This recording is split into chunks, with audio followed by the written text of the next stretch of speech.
नमस्कार, वणक्कम, सत श्री अकाल प्रभु। फाइनली वो दिन आ गया जब आप में से कितने प्रभु लोग वीडियोस के नीचे कमेंट्स में सोशल मीडिया पे मैसेज डाल डाल के मुझे आदेश कर रहे थे कि पवन सहरावत की टीम का रिव्यू किया जाए, स्वॉट एनालिसिस किया जाए। और पिछली बार बुल्स का जब रिव्यू कर रहा था तो पर्ची रानी ने तेलुगु टाइटंस का आदेश दिया। तो लीजिए, पेशे खिदमत है पवन सहरावत की नई टीम तेलुगु टाइटंस का स्वॉट एनालिसिस।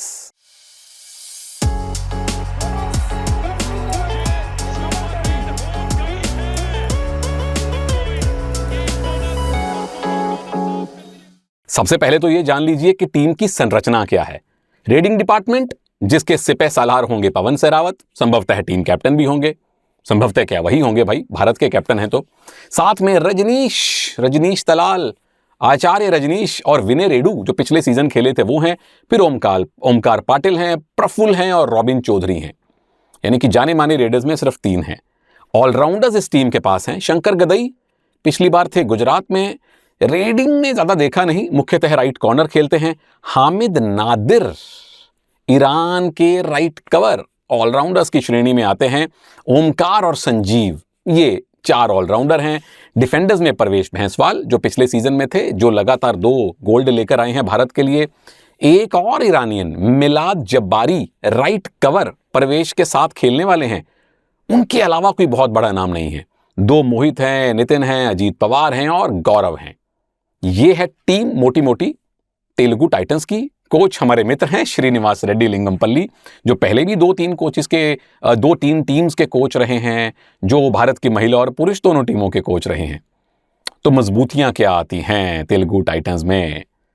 ऑब्वियस, बड़ी ऑब्वियस, मतलब ऐसी मजबूती जो कहने की जरूरत नहीं है, पर मेरा काम है कहना।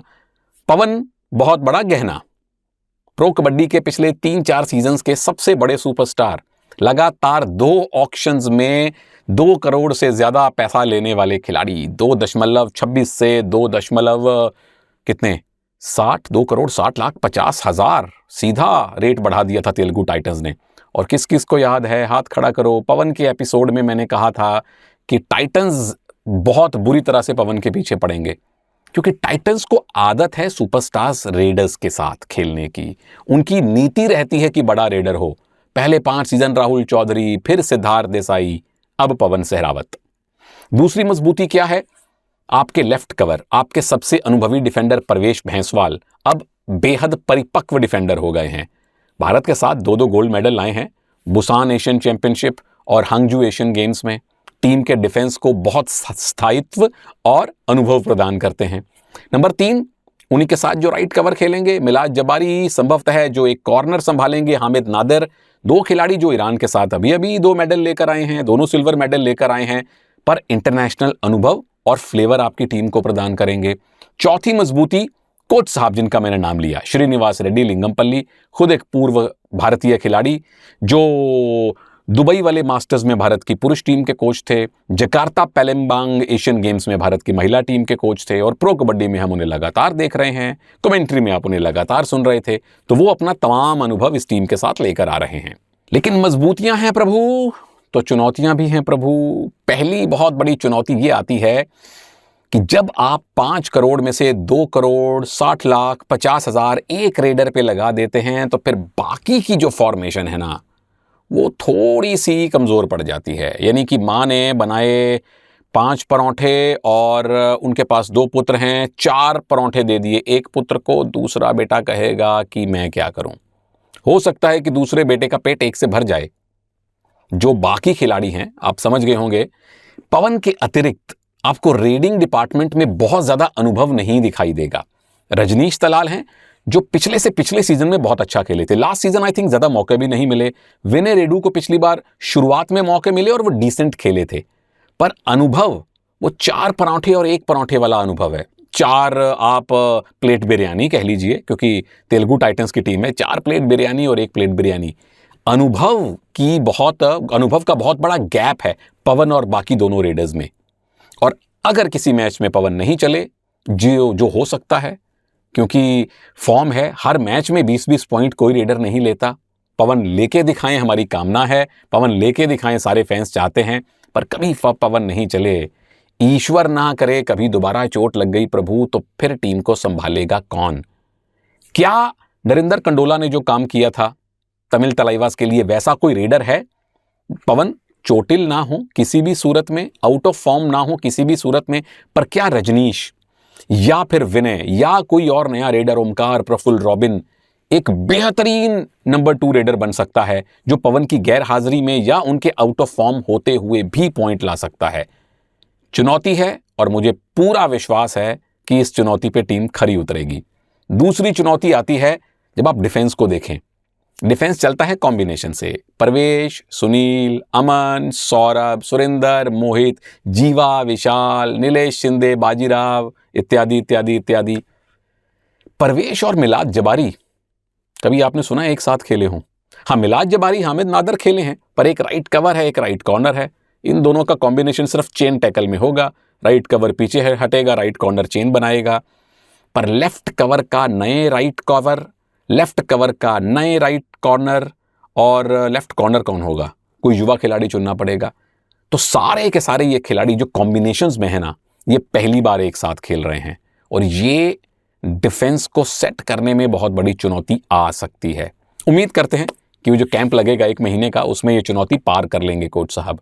और तीसरी बड़ी चुनौती इस टीम में आती है उम्मीदों के दबाव की, क्योंकि टाइटंस, आप पूरा इलाका देखिए, तेलंगाना, आंध्रा, बहुत बड़ा एक भौगोलिक क्षेत्रफल है उनका। और राहुल चौधरी जब टीम में थे, उनको आंध्रा तेलंगाना में जैसे मूवी स्टार्स को प्यार मिलता है ना साउथ में, वैसा प्यार मिलता था। सिद्धार्थ देसाई को मिलता था। साउथ के लोग अभी भी मिस करते हैं राहुल को। पवन अब उनके लिए नए सुपरस्टार हैं, तो चुनौतियां बहुत बढ़ जाती हैं आपके लिए, क्योंकि लोगों की उम्मीदें बहुत बढ़ जाती हैं आपसे। टीम एक बार भी फाइनल नहीं पहुंची, पोडियम फिनिश, मेडल नहीं लिया, जीती नहीं। एक बार, 2 बार, 3 बार आपने ऑल स्टार टीम बना दी। पिछली बार भी ऑल स्टार टीम थी, सीजन 6 में भी ऑल स्टार टीम थी, बड़े बड़े बड़े बड़े खिलाड़ी थे, परफॉर्मेंस कभी निकल कर नहीं आई। हर बार आप बेहतरीन खिलाड़ियों को लेके आते हैं, वो चलते नहीं या वैसा आशातीत परिणाम नहीं मिलता, तो लोग निराश होते हैं, फिर आपके ऊपर दबाव बढ़ता है, फिर उनकी आशाएं बढ़ती हैं, फिर दबाव बढ़ता है। ये प्रेशर कुकर की सीटी खोलने की ज़रूरत है, भाप निकलनी चाहिए। That brings me to the next segment, bro and their sisters. वो है opportunities. प्लीज इस बार आगे बढ़िए, प्लीज इस बार टॉप 6 में, टॉप 4 में, टॉप 2 में, टॉप में आइए। बहुत देर हो गई, इंतहा हो गई इंतजार की। कब आएगी खबर ट्रॉफी के उपहार की, या कम से कम टॉप 4 में जाने की। दूसरी अपॉर्चुनिटी टीम के नए कैप्टन होंगे जो सुपर डुपर स्टार पवन सहरावत के लिए है। पिछला सीजन दुर्भाग्यपूर्ण तरीके से चोटिल हो गए थे, पूरा सीजन खेल नहीं पाए, बड़ा मिस किया सबने। फिर हमारे साथ कमेंट्री में आए, हम बड़े खुश हुए कि चलो पवन आ गए। फिर पवन भारत के साथ 2 टूर करके आए, दोनों में कैप्टन, दोनों में गोल्ड मेडल। और अब सबको उम्मीद, अब सबको इंतजार कि वही प्रदर्शन पवन अब प्रो कबड्डी के मैट पर दोबारा करेंगे। भाई पिछले 3-4 सीजन के सबसे बड़े सुपरस्टार्स को गिने, पैसे के मामले में तो पवन है, बट अब नवीन के साथ या इवन प्रदीप के साथ, मनिंदर के साथ, अर्जुन के साथ पवन बहुत आगे। ये 4-5 रेडर। अब पवन का जलवा इसलिए भी अलग है ना, क्योंकि वो ऑक्शन में आ गए। प्रदीप ऑक्शन में नहीं आए, अर्जुन ऑक्शन में नहीं आए, नवीन ऑक्शन में नहीं आए, मनिंदर आए, मनिंदर ऑक्शन में आए, वो भी 2 करोड़ से ज़्यादा पैसा लेके गए। पर पवन ने 2 बार 2.25 करोड़ से ज़्यादा पैसा लिया है। तो सुपर डुपर स्टारडम का एक और जलवा देखने के लिए हम तैयार हैं। उसके बाद अपॉर्चुनिटी है रजनीश दलाल और विनय रेडू के लिए, क्योंकि पवन मान के चलिए 40 में से 20 रेड करेंगे तो आपको 10-10 रेड्स मिलेंगी। किसी मैच में आपको 15-15 रेड भी मिल सकती हैं, कम ज्यादा करके। सपोर्ट रेडर पवन का भी अगर आप बनते हैं तो ये बहुत बड़ी उपलब्धि है, बेहतरीन मौका है। रजनीश, विनय, भुना लीजिए इसे अच्छी तरह से। सेम अपॉर्चुनिटी आती है प्रवेश भैंसवाल के लिए। भाई इस डिफेंस को लीड करें जिसमें आपके अलावा ज्यादा अनुभव नहीं है।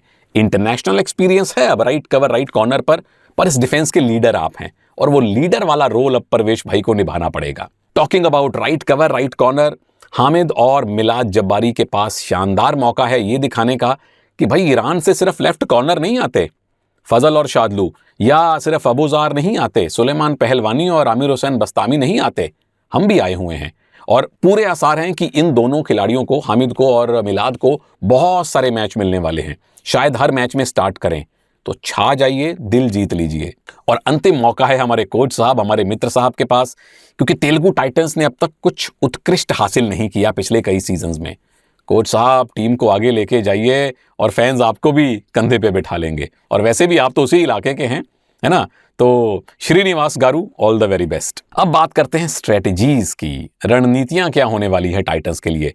यहां एक ही शब्द मेरे दिमाग में आ रहा है, बार बार आ रहा है, वो है कॉशियस, ध्यान पूर्वक, सावधानी हटी, दुर्घटना घटी, वगैरह वगैरह वगैरह।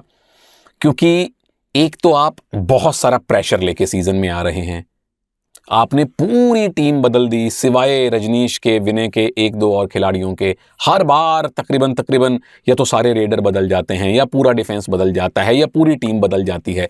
उसका प्रेशर इकट्ठा होता गया। अब आप सीजन 10 में आ गए हैं।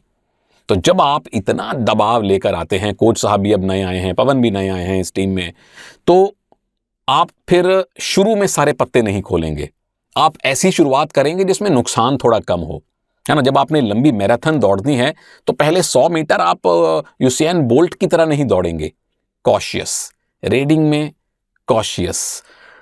एशियन गेम्स और एशियन चैंपियनशिप में आपको 5-5, 6-6 मैच खेलने हैं, यहाँ कम से कम 22 खेलने हैं, ट्रैवल भी करना है, यहाँ कंपटीशन भी हर मैच में मिलेगा।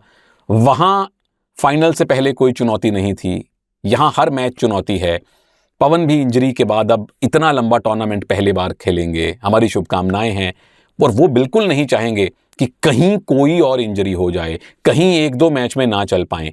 तो कॉशियस डिफेंस, पहली बार नया कवर कॉम्बिनेशन, पहली बार नया कॉर्नर कॉम्बिनेशन, पहली बार दोनों तरफ के कवर कॉर्नर कॉम्बिनेशन। तो आपके कॉम्बिनेशन बनने से पहले कहीं ना टूटें। कॉशियस, ध्यानपूर्वक, सावधानी से, डिफेंस पॉइंट ले ना ले दीजिए मत। टैकल पॉइंट पूरे मैच में 3-4 चलेंगे, फेल टैकल कम से कम हो तो कोच साहब भी खुश होंगे। पवन, रजनीश, विनय रेडू, 40 रेड में अगर आपने 30 पॉइंट नहीं भी लिए तो चलेगा, लेकिन अगर 40 रेड में आपके सारे रेडर मिल मिला के 20 बार आउट हो गए तो खुशी नहीं होगी। कॉशियस, आराम से, धीरे धीरे, सहज पके सो मीठा होए। कॉर्नर्स आपस में कंबाइन कर लें, कवर कंबाइन कर लें। पवन और रजनीश की जोड़ी मैदान पे धीरे धीरे कॉन्फिडेंस हासिल करे। लंबा सफर है, ध्यानपूर्वक जाना है। हमने कहाँ जाना है? यह मिठाई का उल्टा डब्बा।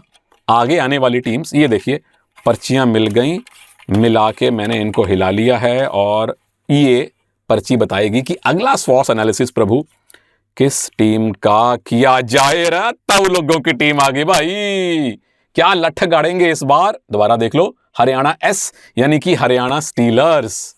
सिद्धार्थ देसाई, ओहो व्हाट अ कोइंसिडेंट।